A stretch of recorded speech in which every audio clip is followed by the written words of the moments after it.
all began about 2 years ago. I was at home at my computer checking my email. I received a message from a lady from France. Her email read, "Dear Scott, I found your name on the internet in connection with the singer-songwriter Gene MacLellan, who wrote Snowbird many years ago. I'm hoping that you may be able to help me find a man who knew Gene. His name is Lonestar. Gene and Lonestar were together in the Bathurst region of New Brunswick near Lake Nigido. They were writing a song together. The song, I think, has something to do with me. I'd like to find Lonestar and talk with him. Have you ever heard of him? Did Gene ever mention him? If you can be of any help, I would very much appreciate it. Sincerely, Diane." I was very curious and asked her to tell me more. She said that as a young girl, she had fallen in love with a boy named Lonestar. Diane remembered seeing Lonestar for the first time, drumming and chanting in the woods, and being totally enthralled by him. They had an idyllic relationship and spent weeks wandering through the woods together. It was the happiest of times for them. Diane had never experienced such love for someone. Their happiness, however, was soon to turn into a tragedy that has taken Diane a lifetime to remember. I replied to her that I did indeed know Gene MacLellan, that he had been a good friend and mentor to me for most of my life. I told her that I had never heard of Lonestar, but that I would help her with her search. Over the next few months, I made phone calls and sent out emails to people all across the country searching for Lonestar. A few months later, Diane decided to come from France to meet me so we could continue our search for Lonestar together. I had done some research and was able to verify her story. An elderly lady in the Miramichi knew Diane and what had gone on. She said she was glad that Diane was now able to tell her story. It was a quiet night at the gig I was playing. There were only a few people in the bar when I saw her walk in. I knew right away that it was Diane.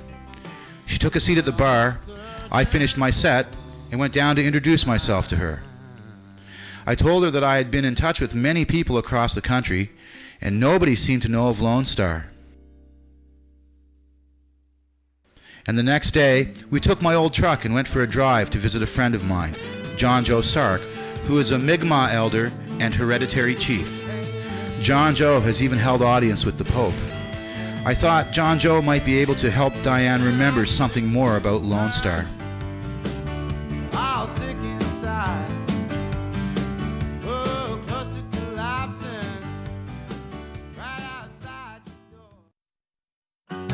We arrive at John Joe Sark's place. It's a beautiful spot nestled in the trees next to a river. Diane is beside herself with excitement. She has not seen a wigwam since she was a young girl in love with Lonestar.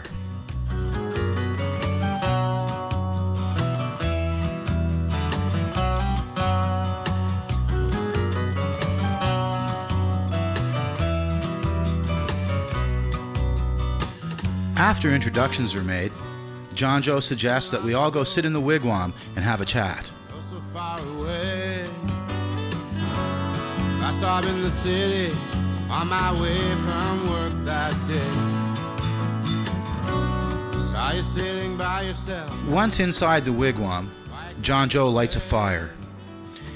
He prepares his sacred medicine and bestows a blessing on Diane.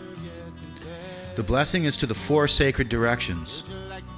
He uses sage for emotions, sweetgrass for purity and to take away illness, tobacco for thanksgiving, and cedar for the tree of life. He hopes this will help Diane to relax and feel at ease as she tells her story. Diane explained to us that she had completely forgotten this story until many years later when her mother told her that she was going to give Diane her memories back. At that point, her mind was flooded with confusing images that took her a few years to sort out and make any sense of. She told us that as a young girl, she had first seen Lonestar chanting and drumming in the woods. She thought him the handsomest boy in the world. I've been running around in circles so long. You know I feel so tired. Just to want to stay at home. Feel your warm desire. I hear it all over town. was totally captivated and shyly moved through the woods closer to Lonestar.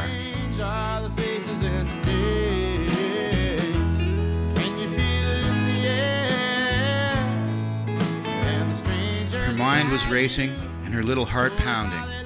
Her stomach felt like it was full with 1,000 pretty butterflies. I hear it all over town. The story stays the same. The only things that really change are the faces in The mere contact of his hand was enough to give her goosebumps. She found Lonestar so perfectly to her taste, they soon fell in love.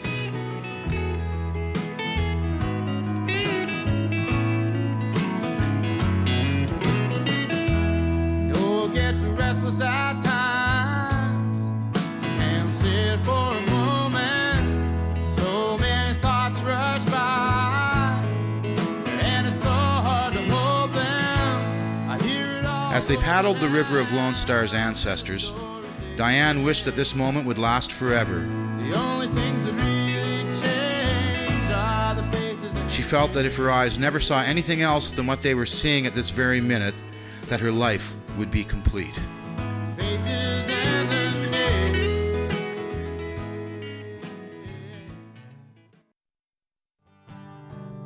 This was a blissful, happy time for Diane, with the summer sun shining down.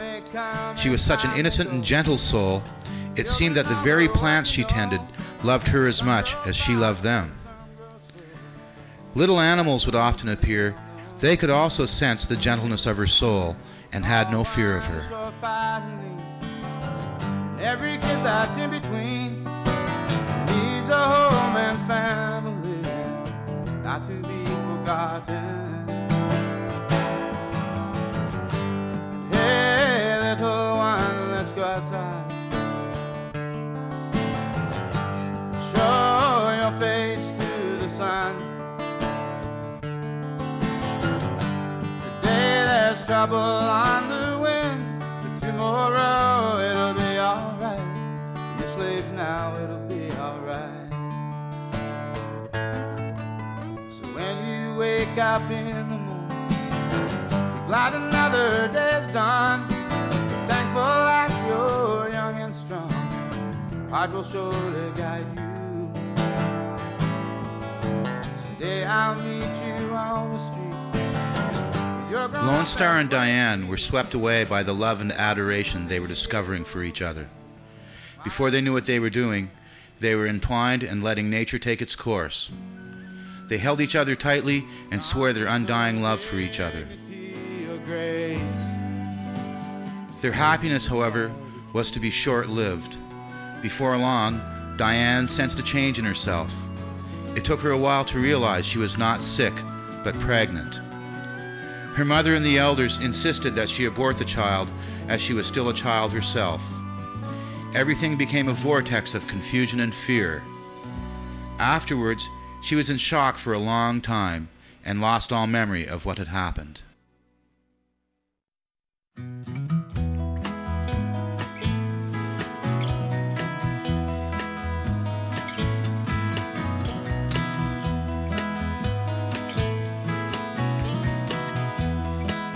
Diane recalls sometime later seeing Lonestar with the musician Gene MacLellan. Gene had been spending some time with Lonestar while he was in between gigs. Get to thinking till I'm nearly crazy. Gene and Lonestar had been writing a song together. Diane was sure that the song was about her and what had happened. I'll never understand the reason, tears in my eyes.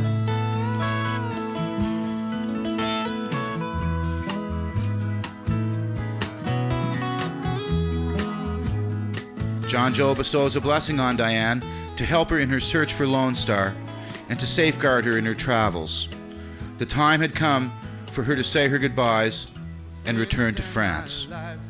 Across time and space, years unfolding into each other, seeking the past to cleanse the future and bring peace to the present, to forgive and be forgiven, trusting in that first love, the innocence of youth.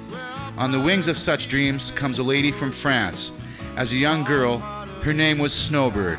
Her story is now being told. The first drop of water, tears in my eyes.